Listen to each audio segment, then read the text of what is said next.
Hello friends, welcome to Mechanical Tutor. मैं दिलीप कुमार आज आपको पढ़ाऊंगा इंजीनियरिंग मैथमेटिक्स। जैसा कि आप सब जानते हैं हमारी इंजीनियरिंग मैथ्स की क्लास चल रही है और ये है हमारा लेक्चर नंबर 9। क्लियर है। आज से पहले हम लेक्चर 8 कवर कर चुके हैं जो लीनियर अलजेब्रा टॉपिक पे चल रहे थे और हमने लास्ट क्लास में पढ़ा था रैंक ऑफ द मैट्रिक्स के बारे में, properties regarding the rank of the matrix के बारे में। क्लियर है। तो आज के सेशन में हम पढ़ेंगे consistency and inconsistency of the linear system of equation. अगर हम अलजेब्रा की हेल्प से कि लीनियर सिस्टम ऑफ इक्वेशन अगर हमको दे रखा है तो उसकी कंसिस्टेंसी और इनकंसिस्टेंसी कैसे चेक करते हैं वो हम पता करेंगे। क्लियर है। तो सबसे पहले बता दीजिए आप सब कैसे हैं। उम्मीद करता हूँ सब लोग ठीक होंगे और खुशी खुशी क्या है पढ़ाई कर रहे होंगे, मज़े कर रहे होंगे, मज़े से पढ़ाई कर रहे होंगे। क्लियर है ना। इधर देखो जैसा कि आप सब जानते हैं ये सेशन कौन कौन से एग्जाम के लिए इंपॉर्टेंट है। गेट के लिए इंपॉर्टेंट है जैसा कि लिखा हुआ है, इंजीनियरिंग सर्विस के लिए इंपॉर्टेंट है और इंजीनियरिंग मैथमेटिक्स इसे सारी ब्रांच के स्टूडेंट देख सकते हैं, कोई दिक्कत नहीं है। Civil, electrical, electronics, mechanical, computer science और जो भी एग्जाम हमारे गेट के होते हैं, जिस ब्रांच के भी होते हैं जिसमें मैथ का सिलेबस आता है वो ऑलमोस्ट कॉमन है। एक बार मैथ का सिलेबस अपना चेक करें, जो जो टॉपिक मैथ के सिलेबस में आ रहे हैं, जो तुम्हारे सिलेबस में मेंशन कर रखे हैं, उन टॉपिक्स को क्या करो यहाँ से डिस्कस करो और यहाँ से क्या करो पढ़ते रहो। क्लियर है ना। इधर देखो अब यहाँ पे देखेंगे हम consistency and inconsistency of consistency and inconsistency of linear system of equation. Linear system of equation.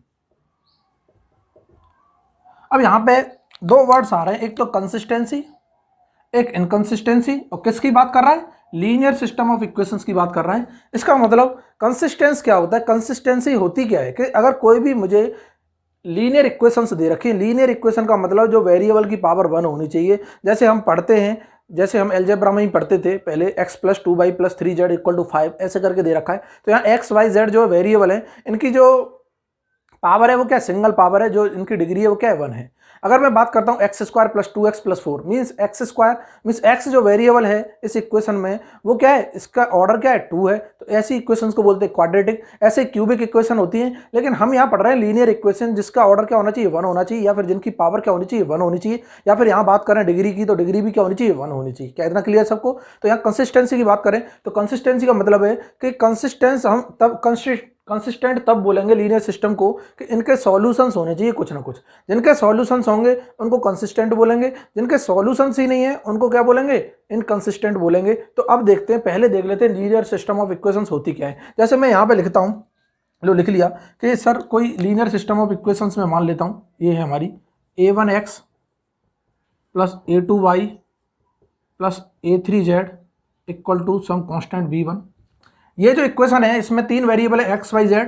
ये कोफिशिएंट है इन वेरिएबल के, ये a1 कोफिशिएंट है, a2 कोफिशिएंट, a3 कोफिशिएंट और ये क्या है कोई कांस्टेंट टर्म है जो इक्वेशन को रिप्रेजेंट कर रहा है। क्लियर है?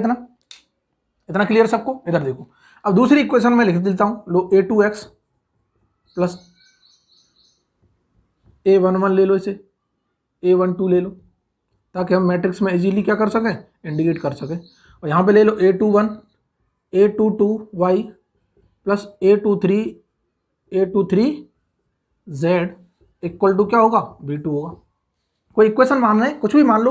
कल को बोले सर हम a21 नहीं मानना चाहते, हम तो कुछ और मानेंगे, तो मान लो। ये तो क्या है, ये कोफिशिएंट टर्म है जो हमारी मैट्रिक्स अभी रिप्रेजेंट करेंगे। इधर देखना, यहाँ पे मैं लिख सकता हूँ a31x + a32y + a33z = क्या आ गया? b3 आ गया। ये कोई हमारे पास जो सिस्टम ऑफ इक्वेशंस दे रखा है, इसी सिस्टम ऑफ इक्वेशन को बोलते हैं, ये क्या है? Linear system of equations. ठीक है, लीनियर सिस्टम ऑफ इक्वेशन। यहां तक सबको क्लियर होगा, कोई दिक्कत नहीं होगी। इक्वेशंस क्या इतना क्लियर है? इधर देखो कि अब इनको हमें बताना है कौन सा कंसिस्टेंट होगा, कौन सा इनकंसिस्टेंट होगा। तो कैसे पता करेंगे? क्या मैं इसी इक्वेशन को, जो सिस्टम है हमारा, ये सिस्टम ऑफ इक्वेशंस है, लीनियर सिस्टम ऑफ इक्वेशन, इसको मैं मैट्रिक्स की फॉर्म में लिख सकता हूं? बिल्कुल लिख सकता हूं।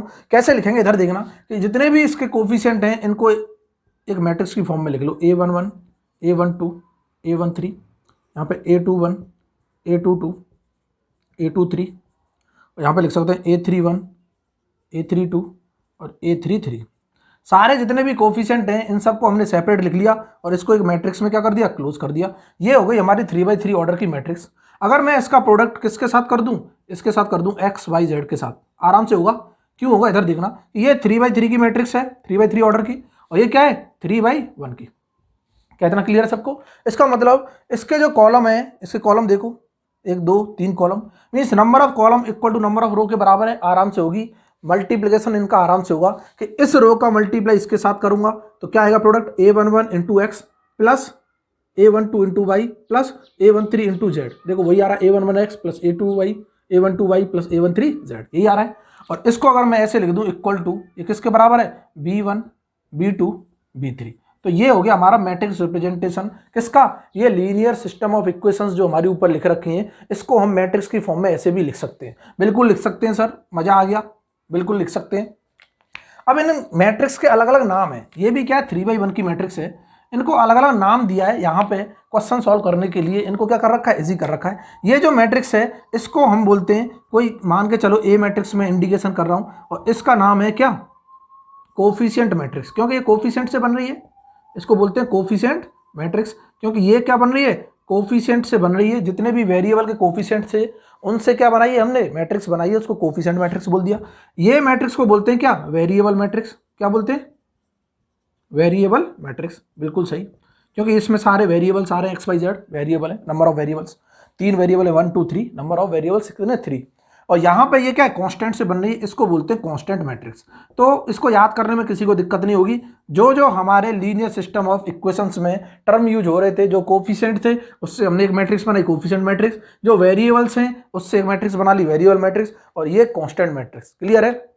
तो हम इसको बोल सकते हैं ये ए मैट्रिक्स है, और इसको मैं बोल सकता हूँ ये क्या है, इसको मैं कैपिटल बी से इंडिकेट करूंगा, और इसको मैं किसी कैपिटल एक्स से इंडिकेट कर रहा हूं जो वेरिएबल रिप्रेजेंट कर रहा होगा। क्या इतना क्लियर है? अगर मैं इसका कॉम्बिनेशन लिखना चाहता हूं, क्या मैं इसका कॉम्बिनेशन तीनों का इसकी फॉर्म में लिखना चाहता हूं, तो क्या मैं नहीं लिख सकता, ये जो सिस्टम ऑफ इक्वेशन है कुछ इस तरह से रिप्रेजेंट कर रहा है, ए एक्स इक्वल टू बी, बिल्कुल कर रहा है सर। वेयर ए क्या है, कोफिशिएंट मैट्रिक्स, एक्स क्या है, variable matrix, equal to b क्या है, कांस्टेंट मैट्रिक्स। और ये बता रहा है ये क्या है, ये हमारा linear system of equations represent कर रहा है, linear system of equations in matrix form. Clear है ना?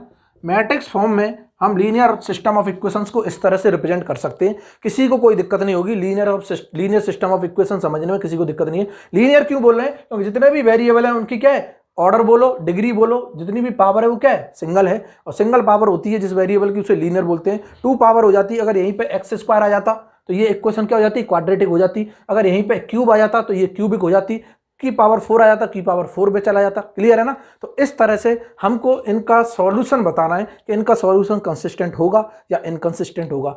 सॉल्यूशन अगर इनके अवेलेबल होंगे तो हम बोलेंगे कंसिस्टेंट है। अगर इनके सॉल्यूशन ही नहीं है, मींस ये इक्वेशंस नो सॉल्यूशंस हैं, तो इसको बोलते हैं हम इनकंसिस्टेंट। तो एक चीज क्लियर रखनी है कि अगर इन इक्वेशंस के सॉल्यूशन आ गए तो कंसिस्टेंट सिस्टम ऑफ इक्वेशंस कहलाएगा। अगर सॉल्यूशंस नहीं आए, मींस नो सॉल्यूशन आया, तो बोलेंगे इनकंसिस्टेंट सिस्टम ऑफ इक्वेशंस। तो अब सॉल्यूशन कैसे निकालेंगे और कैसे पता करेंगे कि इसका सॉल्यूशन होगा और कैसे पता करेंगे इसका सॉल्यूशन नहीं होगा, इसके लिए हमको समझना जरूरी है। अब मैं एक टेबल बनाने जा रहा हूं, उससे सब कुछ क्या हो जाएगा, आसान हो जाएगा। यहां देखते रहो, बहुत ही आसान है। क्या इतना क्लियर है सबको?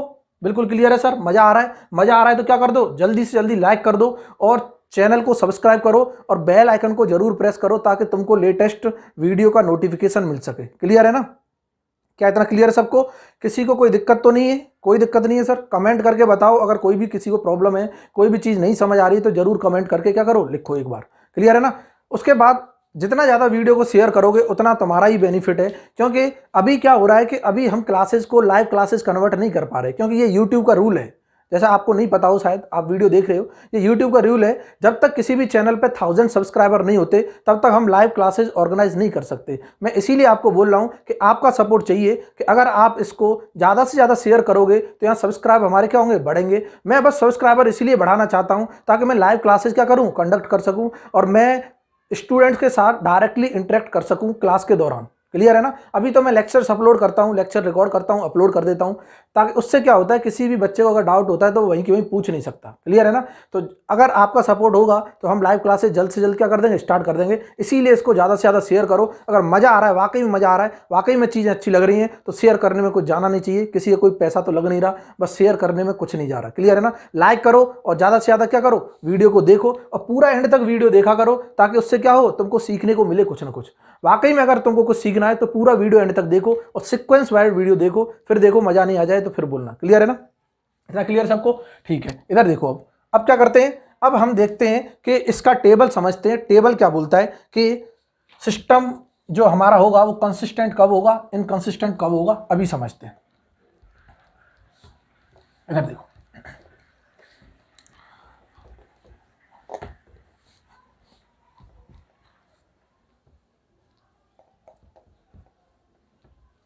क्लियर है। हमको ये तो पता चल गया कि हमारे पास सिस्टम ऑफ इक्वेशंस होंगी, बिल्कुल होंगी, सिस्टम ऑफ इक्वेशंस होंगी, और कौन सी होंगी, लीनियर होंगी, कोई डाउट नहीं है, सबको क्लियर है, सिस्टम ऑफ इक्वेशंस। अब ये भी दो तरह की हो सकती हैं। अभी जैसे मैंने डिस्कस किया कि ये दो तरह की क्या होंगी, एक तो हो सकती है होमोजीनियस, होमोजीनियस हो सकता है, एक होता है नॉन होमोजीनियस। इधर देखना, अभी मैं बताऊं क्या होता है। होमोजीनियस होता है एक तो होमोजीनियस सिस्टम ऑफ इक्वेशन, एक होगा क्या, non homogeneous system of equation, non homogeneous. Clear है।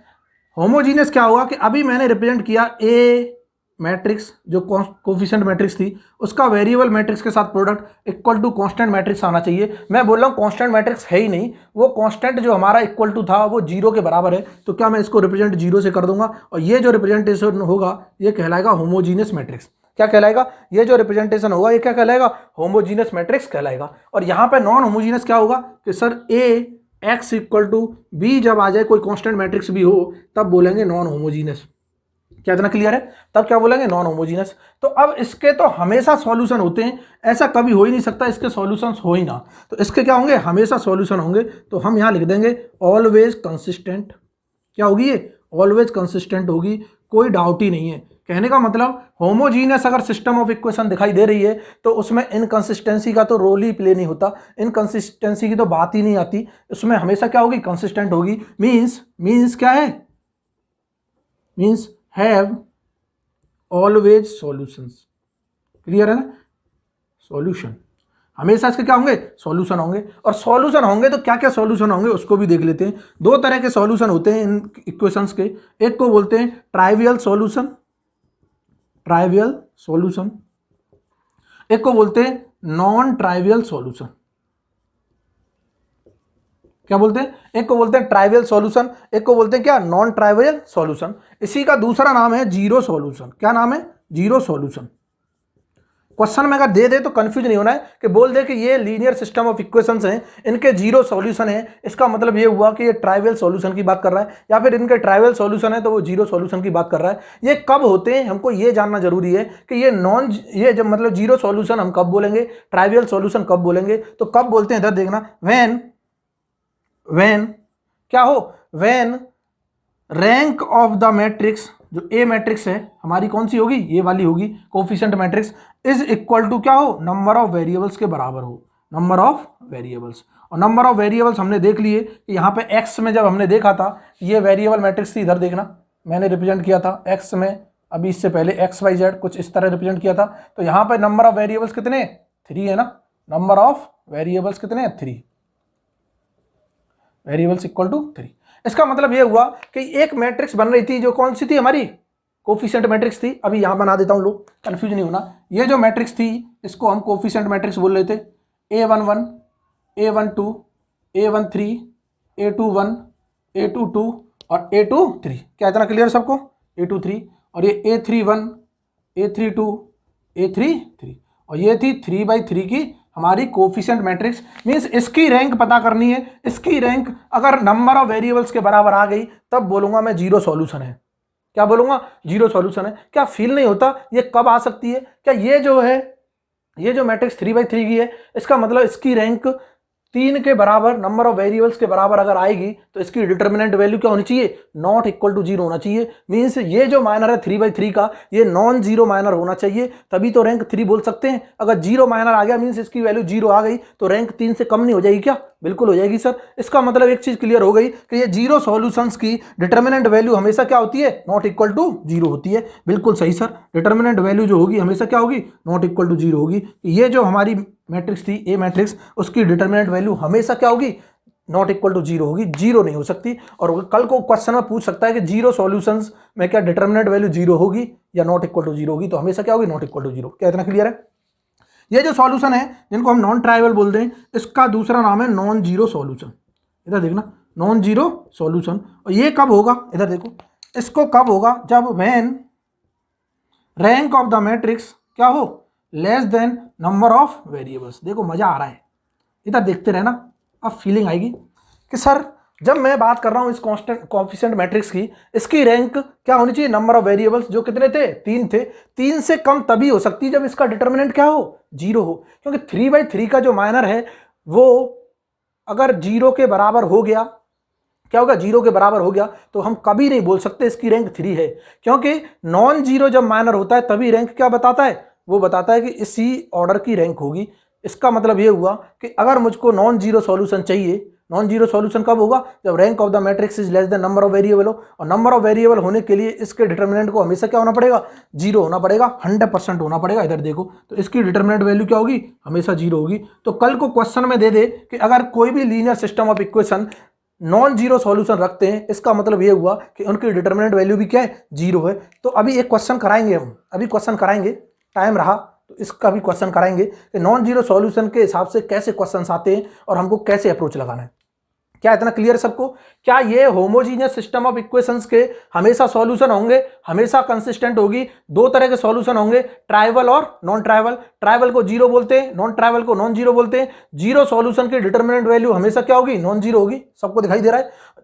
और कब बोलेंगे इसको जीरो सॉल्यूशन, जब रैंक ऑफ द मैट्रिक्स क्या हो, rank of the matrix is equal to number of variables के बराबर हो। और नॉन ट्राइवल कब बोलेंगे, नॉन ट्राइवल या फिर नॉन जीरो सॉल्यूशन कब बोलेंगे, जब rank of the matrix is less than क्या हो जाए, नंबर ऑफ वेरिएबल हो जाए। ये तभी पॉसिबल है जब इस डिटर्मिनेंट इस मैट्रिक्स का डिटर्मिनेंट क्या हो, 0 के बराबर हो। क्या इतना क्लियर है सबको। सर बिल्कुल क्लियर है, मजा आ गया। मैं इस पोर्शन को मिटा रहा हूं, अब इसको डिस्कस करूंगा। क्लियर है सबको, बिल्कुल ठीक है सर, मजा आ रहा है, ठोकते रहो लाइक, सोचना ही नहीं है। इधर देखो, अब मैं बात कर रहा हूं non homogeneous system of equations की। किसकी बात कर रहा हूं, non homogeneous system of equations. इधर देखना, तो इसमें क्या है कि ये कंसिस्टेंट भी हो सकते हैं और इनकंसिस्टेंट भी हो सकते हैं। कोई डाउट नहीं है कि कंसिस्टेंट अगर होंगे तो हमने पहले ही डिस्कस किया था कि सर ये कंसिस्टेंट हैं तो इनके सॉल्यूशन होंगे, बिल्कुल होंगे।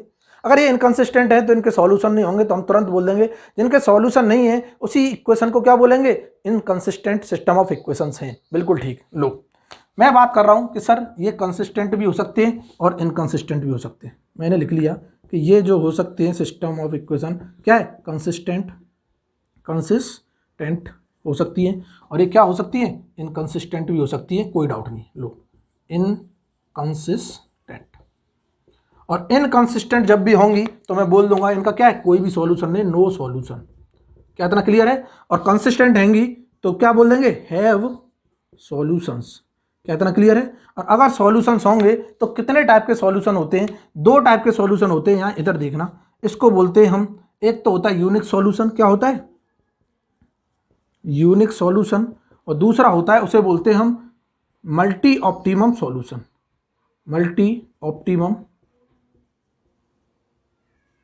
सॉल्यूशन। और इसी का दूसरा नाम है infinite number of solution. Infinite number of solutions. Clear है इतना। इधर देखो कि सर ये कब होते हैं, हमको ये भी तो बता दो। क्या हम रैंक से पता कर रहे थे सॉल्यूशन होंगे कि नहीं होंगे। जैसे पहले हमने देखा जीरो सॉल्यूशन में rank of the matrix check की थी, नंबर ऑफ वेरिएबल्स से क्या है, कम है तो क्या होगा, नॉन ट्राइवल होगा। अगर बराबर है तो क्या होगा, ट्राइवल सॉल्यूशन होगा। ये देखा था। यहां पे भी रैंक से देखेंगे, लेकिन यहां पे रैंक 2 मैट्रिक्स की चेक करनी है और वेरिएबल को भी क्या करना है, ध्यान में रखना है। इधर देखना क्या करना है कि सर अभी तक हम बात कर रहे थे, सिर्फ क्या बात कर रहे थे कि सिर्फ इस मैट्रिक्स की बात कर रहे थे। अभी तक हमारा ये कोई मैट्रिक्स रोल में आया ही नहीं था। बी मैट्रिक्स जो था, जो B1 B2 B3 की मैं बात कर रहा था, जो 3/1 ऑर्डर का था, बिल्कुल था। क्लियर। अब यहां से इन दोनों को अगर मैं कंबाइन कर देता हूं एक साथ, कंबाइन मतलब एक साथ मैं लिखना चाहता हूं मैट्रिक्स में, तो ये मैट्रिक्स है, इसके साथ एक और कॉलम ऐड हो जाएगा। अभी ये 3/3 की है ना, इसको इसके साथ अटैच कर दूं तो क्या ये 3/4 की मैट्रिक्स नहीं हो जाएगी? बिल्कुल हो जाएगी सर, 3 रो और 4 कॉलम।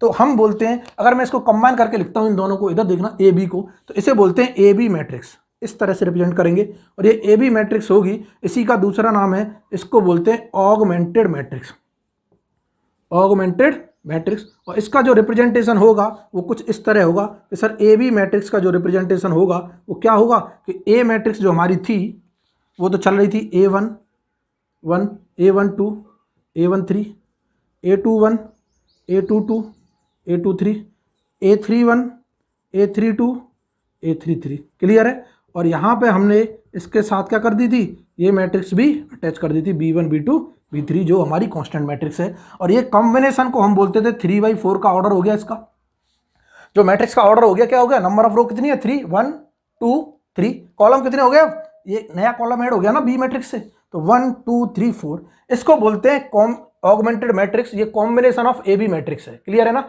अब यहाँ पे अगर मुझे सॉल्यूशंस पता करने हैं तो ये ए बी मैट्रिक्स और ए मैट्रिक्स दोनों रोल प्ले करेंगी सॉल्यूशंस पता करने के लिए। इधर देखो कैसे। अगर मैं बात करता हूँ यूनिक सॉल्यूशन की, किसकी? Unique solution. ये कब हो सकता है? कब हो सकता है? तो कब होगा यूनिक सॉल्यूशन? सर जब व्हेन क्या? When rank of A matrix separate, अगर मैं देखता हूं इस मैट्रिक्स की रैंक वो क्या होनी चाहिए? Equal to rank of A B matrix. Means combination की बात करता हूं, इसकी रैंक और इसकी रैंक दोनों की क्या होनी चाहिए? बराबर होनी चाहिए। और क्या होना चाहिए? Equal to number of variables. Clear है ना। अगर नंबर ऑफ वेरिएबल्स के बराबर आ जाए तब बोलेंगे ये सॉल्यूशन क्या होगा? यूनिक सॉल्यूशन होगा। मींस अगर होमोजीनियस था, ये होमोजीनियस था तब तो दिक्कत नहीं थी, लेकिन जब नॉन होमोजीनियस हो गया तब यहां दो मैट्रिक्स इंपॉर्टेंट रोल प्ले कर रही हैं। क्या है वो? कि सर एक तो ए मैट्रिक्स है सेपरेट जो कोफिशिएंट मैट्रिक्स थी, एक इन दोनों का कॉम्बिनेशन जिसे ऑगमेंटेड बोल रहे हैं वो भी एक मैट्रिक्स बनी है। उन दोनों मैट्रिक्स की हेल्प से हम रैंक निकालेंगे अलग अलग इंडिविजुअल, और उनकी रैंक की हेल्प से हम बताएंगे सॉल्यूशन कौन सा होगा। अगर ये सारी चीज बराबर है, rank of A equal to rank of A B equal to number of variables, तो सॉल्यूशन क्या कहलाएगा? यूनिक सॉल्यूशन कहलाएगा। 100% कहलाएगा, कोई डाउट नहीं। बिल्कुल सर, मजा आ गया। अब मल्टीपल ऑप्टिमम कब होगा? इधर देख लो। या फिर इनफाइनाइट नंबर ऑफ सॉल्यूशंस कब होगा? व्हेन जब रैंक ऑफ ए बी के बराबर तो हो, बट वो लेस देन क्या हो? नंबर ऑफ वेरिएबल हो। लो, less than number of variables, तब हम बोलेंगे कि ये जो सॉल्यूशन होगा इनफाइनाइट नंबर ऑफ सॉल्यूशन होगा। इसका मतलब इन सिस्टम के, in linear system of equations के सॉल्यूशन एक से अधिक भी हो सकते हैं। इसी को बोलते हैं more than one solution, infinite number of solution और मल्टी ऑप्टिमम सॉल्यूशन। इसका दूसरा नाम यहां पे भी लिख लेना, और more than one solution, more than one solution. क्या इतना क्लियर है सबको? बिल्कुल क्लियर है सर, मजा आ गया। अभी क्वेश्चन करेंगे जब और चीजें क्लियर होंगी। अभी इस टेबल को समझना है ढंग से। इस टेबल को जिसने समझ लिया उसके तो मजे आ गए, बस और कुछ करना ही नहीं है। क्लियर है ना। इधर देखो, उसके बाद मैं बात कर रहा हूं नो सॉल्यूशन की। किस बात कर रहा हूं? No solution. नो सॉल्यूशन कब होता है? जब when rank of A is not equal to क्या जाए? Rank of A B. Means इन दोनों की मैट्रिक्स की रैंक क्या हो? बिल्कुल अलग अलग हो। जैसे मान लो ए की रैंक आ गई 3, या फिर ए की रैंक आ गई 2 और ए बी की रैंक क्या आ गई? 3 आ गई, तब हम बोल देंगे rank of A is not equal to rank of B. तब ऐसी सिस्टम ऑफ इक्वेशंस होंगी, उनके सॉल्यूशंस क्या होंगे? नो सॉल्यूशंस होंगे। और जब भी नो सॉल्यूशन होंगे तो वो सिस्टम ऑफ इक्वेशन क्या कहलाएगी? इनकंसिस्टेंट कहलाएगी, जैसा कि हमने अभी पढ़ा है। क्या यहां तक सबको क्लियर है? क्या यहां तक सबको क्लियर है? क्या यहां तक सबको क्लियर है? बिल्कुल क्लियर है सर, मजा आ गया। कोई मुझे बताएगा कमेंट करके। इधर देखो कि सर अगर मैं बात कर रहा हूं इस सॉल्यूशन की, यूनिक सॉल्यूशन की, तो यहां पे जो मैट्रिक्स होगी ये वाली, इसकी रैंक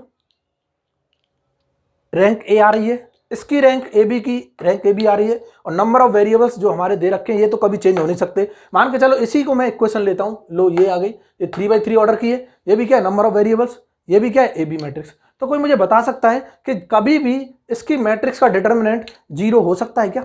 इस सॉल्यूशन के केस में 0 हो सकता है क्या? बताओ, क्या 0 हो सकता है क्या? बिल्कुल नहीं हो सकता सर। अगर 0 हो गया तो इसकी रैंक क्या हो जाएगी? 2 हो जाएगी, और इसकी रैंक अगर 2 हो गई तो इसकी रैंक को भी 2 होना पड़ेगा सॉल्यूशन अगर करना है तो, क्योंकि इसकी रैंक दोनों की बराबर होगी तभी तो कुछ ना कुछ सॉल्यूशन होंगे। देखो ये भी बराबर है, ये भी बराबर है, तभी सॉल्यूशन होंगे।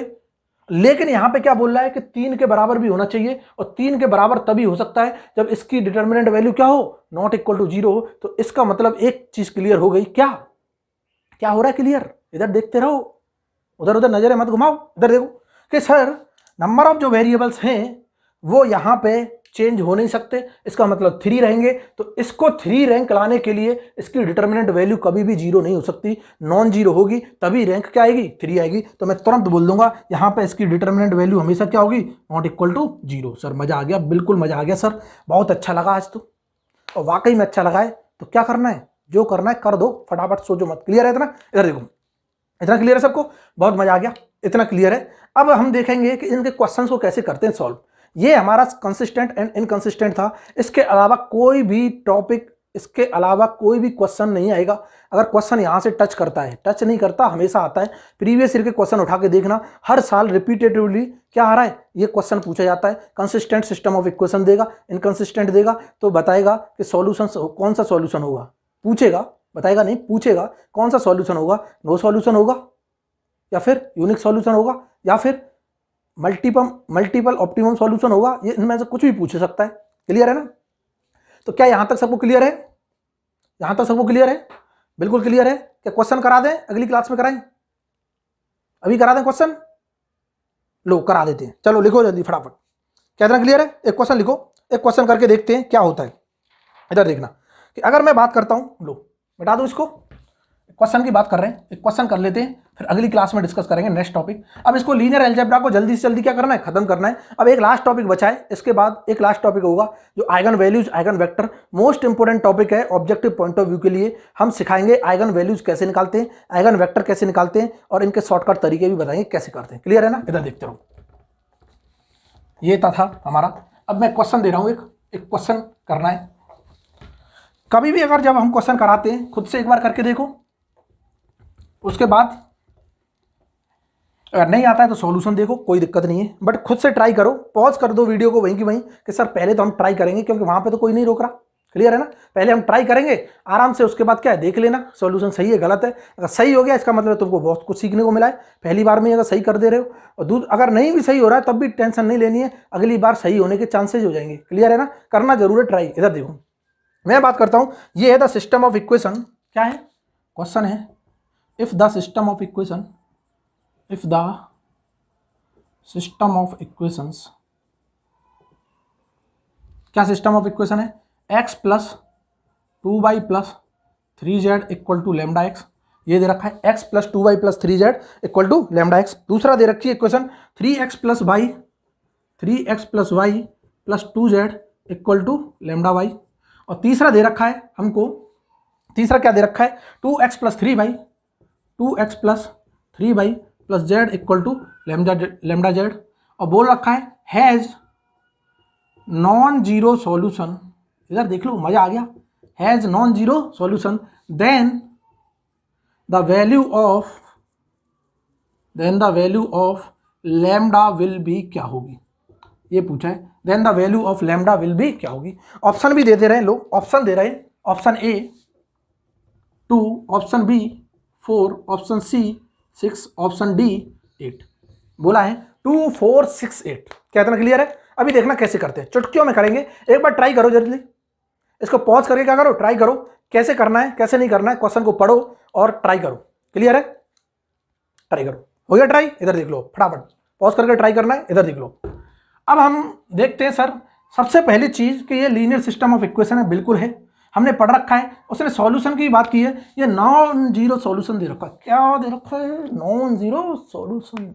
अभी पढ़ा था कि सर ये नॉन जीरो सॉल्यूशन के लिए क्या मैं डिटर्मिनेंट को इक्वल टू 0 कर दूं, बिल्कुल कर दूं सर, जो भी कोफिशिएंट मैट्रिक्स होगी उसका डिटर्मिनेंट क्या होगा, 0 के बराबर होगा। मैं तुरंत लिख दूंगा कि सर नॉन जीरो सॉल्यूशन वो होता है जिसका डिटर्मिनेंट वैल्यू क्या हो, 0 हो। अभी हमने पढ़ा था, बिल्कुल पढ़ा था, और यहाँ डिटर्मिनेंट वैल्यू 0 है, इसका मतलब यहाँ से कोई ना कोई क्या आ रहा होगा, कांस्टेंट निकल के आएगा, वो कांस्टेंट क्या है, लैम्डा है। क्या कोई मुझे बता सकता है कि अगर ये नॉन जीरो सॉल्यूशन है इसका मतलब 100% होमोजीनियस सिस्टम ऑफ इक्वेशन होगा, होगा होगा होगा, बिल्कुल होगा सर, क्योंकि नॉन जीरो सॉल्यूशन जो हमने पढ़ा था वो होमोजीनियस सिस्टम ऑफ इक्वेशन के लिए पढ़ा था, और जहां पे इक्वल टू क्या आता था, 0 आता था। लेकिन सर यहाँ तो 0 दिया नहीं, ये 0 नहीं दिया तो ये क्या है, 0 अगर नहीं दिया तो क्या है कि ये वेरिएबल के साथ है ना, तो इसको इधर ले जाएंगे x के साथ, इसको y के साथ, इसको z के साथ, तो इधर 0 हो जाएगा। लो इसको करेक्शन कर लेते हैं। लो इसको मैं लिख सकता हूं x माइनस लेमडा x, ऐसे लिख सकता हूं, plus 2y plus 3z equal to 0। बहुत अच्छे, क्लियर है। इसको मैं लिख सकता हूं 3x प्लस, इसको मैं लिख सकता हूं y माइनस के लेमडा y, क्लियर है, और प्लस 2z इक्वल टू 0, बिल्कुल सही। इसको लिख सकते हैं 2x प्लस 3y प्लस, इसको इधर ले गए तो z माइनस के lambda z minus lambda z equal to 0, बिल्कुल सही सर, मजा आ गया। इधर देखना, इसका मतलब x के कोफिशिएंट को यहां से निकालो। क्या x का कोफिशिएंट जो होगा, x कॉमन ले लूं, लो कॉमन ले लो, यहीं पे ले रहा हूं। x कॉमन लिया तो मैं लिख सकता हूं यहाँ 1 आया, यहाँ पे x आ गया, बिल्कुल सही। यहाँ पे y कॉमन लिया तो यहाँ पे 1 आ जाएगा, y कॉमन लेके, और यहाँ से y बाहर आ जाएगा, बिल्कुल आ गया, सही। z यहाँ से कॉमन लिया तो यहाँ पे 1 आ जाएगा, और यहाँ से z निकल के कहाँ जाएगा, इधर आ जाएगा। इसका मतलब ये x का कोफिशिएंट, ये y का, ये z का, ये x का कोफिशिएंट, y का z कोफिशिएंट। क्या कोफिशिएंट से मैं मैट्रिक्स बना लूँ, लो बना लूँ, कुछ इस तरह की मैट्रिक्स होगी सर। ये 1 माइनस लेमडा कोफिशिएंट, ये 2, ये क्या है 3, यहाँ पे 3, यहाँ पे 1 माइनस लेमडा, और यहाँ पे 2, यहाँ पे 2, और यहाँ पे 3, 1 माइनस लेमडा, क्लियर है। और ये 3/3 की मैट्रिक्स आ गई, इक्वल टू क्या है, प्रोडक्ट चल रहा है x y z और equal to 0।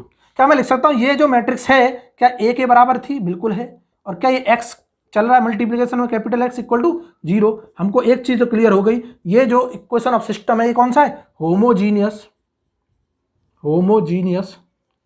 Equation of system, clear है, होमोजीनियस इक्वेशन ऑफ सिस्टम, बिल्कुल सही सर, मजा आ गया। अब इधर देखना, अब हम तुरंत बोल देंगे अगर ये होमोजीनियस इक्वेशन ऑफ सिस्टम है और इसका नॉन जीरो सॉल्यूशन है तो डिटरमिनेंट वैल्यू क्या होगी, 0 होगी। इस मैट्रिक्स का डिटरमिनेंट क्या होगा, 0 होगा। इधर देखो कैसे, तो इसका डिटरमिनेंट निकालो, तो मैं सीधा सीधा लिख दूंगा इसका डिटरमिनेंट जो होगा। इसको मिटा दूं क्या, थोड़ी देर के लिए मिटा दे रहे हैं, लो इसको मिटा दे रहे हैं क्योंकि ये क्या है, सबने लिख लिया होगा। ऑप्शन भी सबको पता है, 2 4 6 8 ऐसे आ रहे होंगे। इस ऑप्शन को भी देख लेते हैं, ऊपर ऐसे लिख लेते हैं ऑप्शन, ताकि क्वेश्चन आसानी से सॉल्व हो जाए।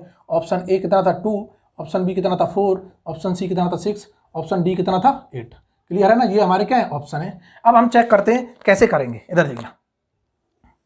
तो मुझे इसका डिटरमिनेंट निकालना है, तो क्या मैं मेंशन कर दूं, डिटरमिनेंट ऐसे निकलता है 1 माइनस लेमडा, यहाँ क्या चल रहा है 2, यहाँ क्या चल रहा है 3, यहाँ पे देखो 3 1 माइनस लेमडा 2, 3 1 माइनस के लेमडा 2, यहाँ पे देखो 2 3 1 माइनस लेमडा 2 3 1 माइनस लेमडा। इसका डिटरमिनेंट क्या होगा, इक्वल टू 0 होगा फॉर नॉन जीरो सॉल्यूशन। हम जानते हैं नॉन जीरो सॉल्यूशन, बिल्कुल सही सर। इधर देखना, इसका डिटरमिनेंट निकालेंगे कैसे, शॉर्टकट भी लगा सकते हो, कुछ भी लगा सकते हो, कोई दिक्कत नहीं है, वहीं से वैल्यू भी आ जाएगी। लेकिन क्या फील नहीं होता, इधर देखो 3 2 5 और 6 ऐड कर रहा हूं मैं, 3 2 5 और 6 माइनस लेमडा आ गया। इसको ऐड करो 3 2 5 और 6 माइनस लेमडा, 3 2 5 6 माइनस लेमडा। इसका मतलब ये हुआ इन तीनों रो का समीशन क्या है, सेम है। तो मैं ऑपरेशन लगाऊंगा कैसे, इधर देखना कि R1 में ऑपरेशन लगा रहा हूं, रो 1 में क्या ऑपरेशन है कि R1 plus R2 plus R3 तीनों को ऐड कर दिया, ऐड कर दिया। ऐड करने के बाद हमको क्या मिला कि यहाँ पे 6 माइनस लेमडा आ गया, ऊपर भी 6 माइनस लेमडा आ गया, यहाँ पे भी 6 माइनस लेमडा आ गया। क्यों आया, क्योंकि R1 में ऑपरेशन लगा है, रो 1 में क्या ऑपरेशन है, तीनों रो को ऐड करते जाओ और ये वैल्यू आ जाएगी। बाकी को सेम लिख दो, 3 1 माइनस लेमडा 2 2 3 1 माइनस लेमडा। क्या इतना क्लियर है। और ये इक्वल टू क्या चल रहा है, 0। क्या डिटर्मिनेंट में किसी भी रो में से कॉमन आ जाता है, बिल्कुल आ जाता है सर। डिटर्मिनेंट में किसी भी कॉलम में से भी कॉमन आ सकता है, बिल्कुल आ सकता है। यहाँ रो में कॉमन दिख रहा है तो हम रो में से कॉमन क्या कर रहे हैं, बाहर निकाल लो, निकाल लो। 6 माइनस लेमडा कॉमन निकाला और यहाँ पे आ गया 1 1 1 3 1 minus lambda 2 2 3 1 minus lambda equal to 0। क्या इतना क्लियर है। क्वेश्चन तो देखो यही हो गया, क्योंकि अगर ऑब्जेक्टिव क्वेश्चन दिया है, ऑप्शन दिए हैं, तो क्वेश्चन तो हो गया यहीं पे कंप्लीट। क्योंकि अगर मैं इसको सॉल्व करूंगा तो यहां से लेमडा की फॉर्म में एक इक्वेशन आएगी और इसके फैक्टर इसके साथ चल रहे होंगे और ये फैक्टर और यहां से जो इक्वेशन आएगी इक्वल टू 0 होगी, मीन्स दोनों का प्रोडक्ट 0 होगा। तो दोनों वैल्यू 0 के बराबर कंसिडर करेंगे। इसको अगर 0 के बराबर कंसिडर करता हूं, लो करो कंसिडर, अगर मैं इसको 0 के बराबर कंसिडर करता हूं तो ये 6 माइनस लेमडा इक्वल टू क्या हो जाएगा, 0। और यहां से लेमडा की वैल्यू क्या आ गई, 6 आ गई। अगर ऑप्शन में 6 है तो 100% आंसर यही होगा, नो डाउट। बट बोलो सर अगर ये ऑप्शन में नहीं हुआ फिर कैसे करना है, लो अब क्या यहाँ तक क्लियर सबको? अगर ये ऑप्शन नहीं दिया फिर कैसे करना है, तो इसके क्या आएंगे, 3 सॉल्यूशन आएंगे, मींस 3 वैल्यू आएंगी लैम्डा की, उनमें से कोई सा भी आंसर हो सकता है। बट यहाँ ऑप्शन में एक वैल्यू का आंसर दिया है, दूसरी वैल्यू हो सकता है वो रियल वैल्यू ना हो, कुछ ना कुछ क्या हो, पॉइंट में वैल्यू आ रही हो, क्लियर है ना, कुछ डेसिमल में वैल्यू आ रही हो, एग्जैक्ट वैल्यू नहीं आ रही हो, रियल इंटीजर नहीं आ रहे होंगे, क्लियर है ना। इधर देखो कैसे, मैं दिखाता हूं, अभी दिखाता हूं, झलक दिखला लो, दिखला दिया झलक। क्या झलक है, इधर देखना कि सर क्या इसको मिटा दूं, बिल्कुल मिटा दो सर, अब इसका कोई काम नहीं है, सबने देख रखा है। अब इधर देखना कि कैसे करना है कि सर इसका डिटर्मिनेंट वैल्यू निकालना है। डिटर्मिनेंट वैल्यू निकालने के लिए हम जानते हैं 3/3 ऑर्डर की मैट्रिक्स के 3 तरीके जानते हैं। सिंपली एक्सपेंड कर लो, ठीक है। दूसरा शॉर्टकट लगा दो, बिल्कुल ठीक है। तीसरा ऑपरेशन लगा दो, बिल्कुल ठीक है। ऑपरेशन लगाना यहाँ आसान इसलिए है क्योंकि हर एक रो में 1 1 1 दिखाई दे रहा है, और हमने एक ऐसे क्वेश्चंस करके देखे थे कि पूरी रो में 1 1 आए तो 2 0 आराम से कर सकते हैं। 2 0 कर लो, यहाँ से लो करते हैं कि सर अगर मैं ऑपरेशन लगाता हूँ, क्या डायरेक्ट ऑपरेशन लगा रहा हूँ, C2 में C2 माइनस के C1 कर दो। एक ऑपरेशन लगाऊंगा C3 में C3 माइनस के C1 कर दो। C3 C1 C2 क्या है, column 1 column 2 column 3, C1 C2 C3। इसमें ऑपरेशन लगेगा C2 में, ये तो चल रहा है बाहर 6 माइनस लेमडा, बिल्कुल चल रहा है। 1 में तो ऑपरेशन लग नहीं रहा, 2 और 3 में लग रहा है। 1 को सेम एज इट इज उतार लो ताकि मिस्टेक ना हो। इसमें ऑपरेशन लगेगा कि इसमें से इसे घटाओ, 1 माइनस 1 0, 1 माइनस लेमडा माइनस 3 क्या आएगा, कोई बताएगा कि सर माइनस के लेमडा और इसको घटाएंगे, 1 minus 3 minus 2 minus lambda minus 2 आ जाएगा। 3 माइनस 2 1 आ गया सर, बहुत मजा आ गया सर, बिल्कुल।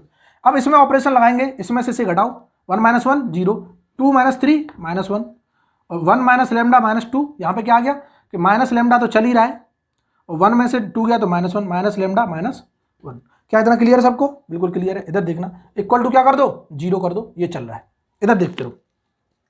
अब इसको मैं यहाँ से लाऊंगा, उठा के यहाँ पटकूंगा, यहाँ सॉल्यूशन कर रहे हैं, इधर देखते रहो, क्लियर है।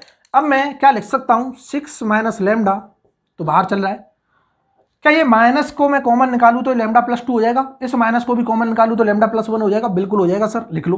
1 0 0 3 माइनस कॉमन निकाला तो ये लेमडा प्लस 2 हो गया, यहाँ पे क्या आ गया माइनस 1, यहाँ पे क्या हो गया 2, यहाँ पे 1, यहाँ पे भी माइनस कॉमन निकालो तो क्या हो जाएगा माइनस के लेमडा प्लस 1, क्लियर है। और ये डिटरमिनेंट वैल्यू इक्वल टू क्या चल रही है, 0, बिल्कुल सही। 6 माइनस लेमडा यहाँ चल रहा है साथ साथ। क्या मैं लिख सकता हूँ, इधर देखना, अब इसका डिटरमिनेंट निकालना है तो इनको एक्सपेंड करने की जरूरत नहीं, क्योंकि इसका प्रोडक्ट किसी भी फैक्टर के साथ क्या देगा, 0 देगा। तो खाली मैं इस 1 को एक्सपेंड कर दूं, कर दो 1 को एक्सपेंड, और 1 को एक्सपेंड करेंगे तो इसको हटा दो कॉलम को, इस रो को भी हटा दो ऊपर वाली को, इस माइनर का प्रोडक्ट निकाल लो, इस माइनर का डिटरमिनेंट निकाल लो, वही क्या होगा, आंसर होगा। इधर देखना कैसे, क्या मैं 1 को एक्सपेंड कर रहा हूँ, 1 को एक्सपेंड करने के बाद ये माइनस माइनस का मल्टीप्लाई किया, क्या आया, माइनस माइनस प्लस हो गया। मैं लिख सकता हूँ लेमडा 1 लेमडा प्लस 1, और यहाँ क्या आ गया लेमडा प्लस 2, और इसको करूंगा तो प्लस 1, और यहाँ पे क्या आ जाएगा इक्वल टू 0। क्या इतना क्लियर सबको, क्योंकि ये माइनस 1, इसको माइनस माइनस घटाता हूँ तो क्या आ जाएगा प्लस 1 आ जाएगा, बिल्कुल सही। यहाँ से फैक्टर जो आ रहे हैं 6 माइनस लेमडा, ये फैक्टर देखो क्या क्या आ रहे हैं, ये फैक्टर आ रहे हैं हमारे लेमडा प्लस 1, और क्या आ रहा है लेमडा प्लस 2 माइनस 1, क्लियर है ना। इधर देखो ये फैक्टर आ रहे हैं हमारे लेमडा प्लस 1 लेमडा प्लस 2, और ये चल रहा है प्लस के 1। इन दोनों का प्रोडक्ट करेंगे 6 माइनस लेमडा, इधर देखो क्या ये प्रोडक्ट जो होगा lambda square plus lambda plus 2 lambda, ऐसे ही होगा ना, lambda square plus lambda plus 2 lambda plus के 2 प्लस 1 इक्वल टू 0, और ये इक्वेशन आ गई। हम लिख सकते 6 minus lambda lambda square plus 3 lambda plus 3 equal to 0। अब इस इक्वेशन के फैक्टर करने हैं, क्या ये क्वाड्रेटिक इक्वेशन है, क्वाड्रेटिक इक्वेशन है तो क्या होना चाहिए, प्रोडक्ट करके 3 आना चाहिए, और समेशन करके क्या आना चाहिए 3। समझ आ रहा है नहीं आ रहा, कैसे करते हैं कि ये जो A square plus B plus C की इक्वेशन बननी है ना, A X square plus B X plus C, तो सी क्या होता है कि सी का मतलब होता है कि प्रोडक्ट करके हमारा 3 होना चाहिए, प्रोडक्ट करके 3 1 इंटू 3 ही हो सकता है, ओनली 1 इंटू 3 का ही प्रोडक्ट 3 हो सकता है और किसी का नहीं हो सकता। क्या 1 प्लस 3 3 होगा, क्या नहीं होगा, इसका मतलब इसके कंप्लीट फैक्टर नहीं हो सकते, तो कुछ पॉइंट में वैल्यू आएंगी, डेसिमल्स में वैल्यू आएंगी। तो अब इसको जब निकालेंगे तो पॉइंट्स में डेसिमल में वैल्यू आएंगी, तो डेसिमल में तो कोई ऑप्शन दिया नहीं, इसको तो सॉल्व कर लोगे ना, और आराम से सॉल्व कर सकते हो। मींस इसको इक्वल टू 0 होने के लिए इसको भी इक्वल टू 0 होना पड़ेगा, या इसको इक्वल टू 0 होना पड़ेगा। सॉल्यूशन निकालने के अकॉर्डिंग इसको इक्वल टू 0 कर देंगे तो लेमडा की वैल्यू क्या आ जाएगी 6 आ जाएगी। क्या यहाँ तक क्लियर है सबको, बिल्कुल क्लियर है सर, मजा आ गया, बहुत अच्छा लगा आज, हमको भी अच्छा लगा। सबने क्या किया, पूरा लेक्चर देखा। जो लेक्चर नहीं देख रहे हैं, जिनको सीरियसली अगर पढ़ाई करनी है, तो उनसे रिक्वेस्ट है कंप्लीट लेक्चर एक बार देखो तो सही, और मजा ना आ जाए तो गारंटी है, क्लियर है ना। तो मजा ना आ जाए तो क्या है, गारंटी है, सारे लेक्चर देखो। मैं पूरा जल्दी से जल्दी सिलेबस कंप्लीट करने की कोशिश करूंगा। अभी मैं एक एक लेक्चर अपलोड कर रहा हूं, इसीलिए कर रहा हूं क्योंकि अभी क्या है, हैबिचुअल करो अपने आप को। फिर मैं धीमे धीमे एक ही सब्जेक्ट के 2-2 3-3 लेक्चर अपलोड करूंगा, ताकि तुम इंटरेस्ट बना के क्या कर सको, कंटिन्यूसली पढ़ाई कर सको। 1-1.5 घंटा, 30-30 40-40 मिनट के 2-3 लेक्चर अपलोड कर दिया करूंगा हर सब्जेक्ट के, क्लियर है ना। हमने टारगेट किया है कि नवंबर तक सिलेबस को क्या करना है, कंप्लीट करना है। तो इसीलिए धीमे धीमे क्या करो, अपनी स्ट्रेंथ को इंक्रीज करो और इसी तरह पढ़ाई करो कंटिन्यू। क्या इतना क्लियर है। अगर वीडियो वाकई में पसंद आया है, वाकई में अच्छा लगा है, सब कुछ समझ आया है, तो क्या करना है, लाइक तो बनता है गुरु, बनता है कि नहीं बनता, और शेयर उससे भी ज़्यादा बनता है। क्योंकि शेयर करोगे तो मैं तुम्हारे बेनिफिट के लिए बोल रहा हूं कि अगर जिस दिन 1000 सब्सक्राइबर होंगे, उस दिन मुझे कमेंट करके बोलना कि सर 1000 सब्सक्राइबर हो गए, अब लाइव क्लासेस करा दो किसी भी तरह। उसी दिन से लाइव क्लासेस का अरेंजमेंट क्या हो जाएगा, स्टार्ट हो जाएगा। बट तुम्हारा सपोर्ट चाहिए। 1000 सब्सक्राइबर करो, 1000 सब्सक्राइबर करके दो। वो तब होगा जब तुम जितना ज़्यादा शेयर करोगे स्टूडेंट्स को बेनिफिट होना चाहिए, उनके बेनिफिट के लिए किया जा रहा है। किसी से कोई भी चार्ज नहीं मांग रहा, किसी से ना कोई फाइनेंशियल सपोर्ट मांग रहा हूँ, सब अपने एंड से ही आपको क्लासेस प्रोवाइड करा के दूंगा। क्या इतना क्लियर सबको, बिल्कुल क्लियर है, मजा आ गया। ठीक है, तो आज के लिए सेशन को यहीं पे स्टॉप करते हैं। अगली क्लास में डिस्कस करेंगे यहाँ से आगे, आइगन वैल्यूज पढ़ेंगे, आइगन वेक्टर्स पढ़ेंगे, और जल्दी से जल्दी 2-3 सेशन में इसको लीनियर अलजेब्रा को क्या कर देंगे, खत्म कर देंगे। और यहाँ से 100% क्वेश्चन आता है गेट में, बहुत इंपॉर्टेंट टॉपिक है, क्लियर है। ठीक है, थैंक यू।